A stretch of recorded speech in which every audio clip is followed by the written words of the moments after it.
Hey guys, wanted to make a video on how to set up a drop down for your settings menu in Motivewave Indicator.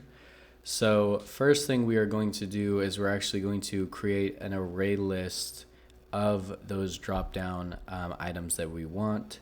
So we are going to use the discrete descriptor, which takes in list NVP values, and NVP is essentially a name and a value using this syntax.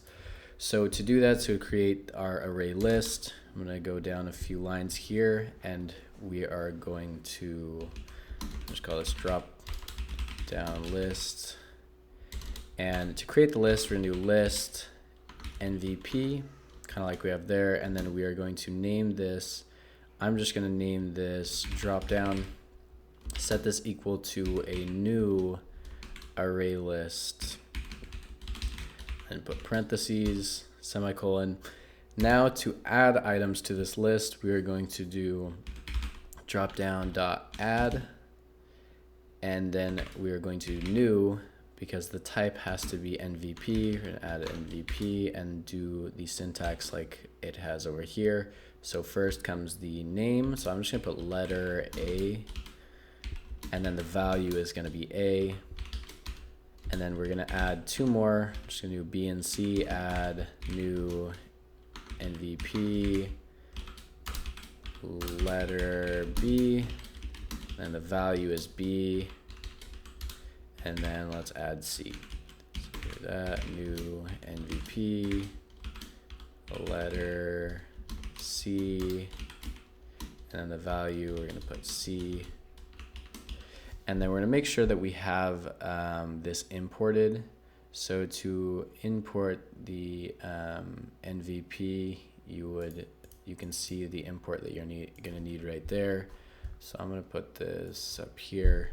Let's do import .motivewave platform SDK common, and then NVP there. So now that will not show red anymore.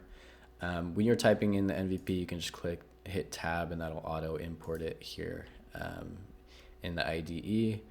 So next thing I'm going to do is I'm going to create the dropdown kind of like we've created these other descriptors. So we do general, and then we're going to add a row, and then do new, and then the descriptor. So the descriptor is going to be the discrete descriptor here. And we can see the syntax by going back here.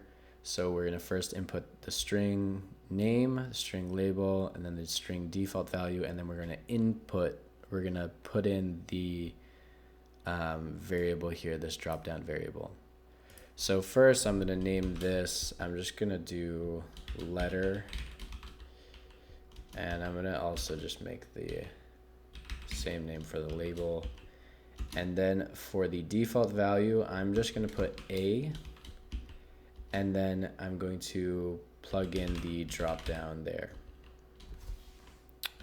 So now that we have this done, let's get that value and then print it out with our other string that we previously had here. So I'm going to create a variable called letter, set that equal to get settings dot get string, since it's going to be a string value, and then we're going to use the name there to get that. And now we are going to print this out, showing that we've received it. I'm actually going to put this on a new line here. Let's do info, and then do letter colon space, and then add that letter. So then we'll see that in the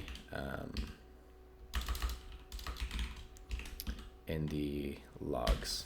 So I'm going to save that. I'm actually going to remove this study that we have added. Let's remove this. So we just build the tutorial one. Okay, it's already gone. Okay, so now what I'm going to do here is right click, run on target. So we're going to deploy this. So now I'm going to go into Motivewave, and we're going to check that it worked. So I'm going to go here to study. We have it under YouTube tutorial, And now you can see we have this drop down here. So let's put letter C, create, and we're going to go to help, and, or actually I think it actually go here, view, display, and then go to study log. So now we should see, yep, initially it is letter A by default, now it is letter C.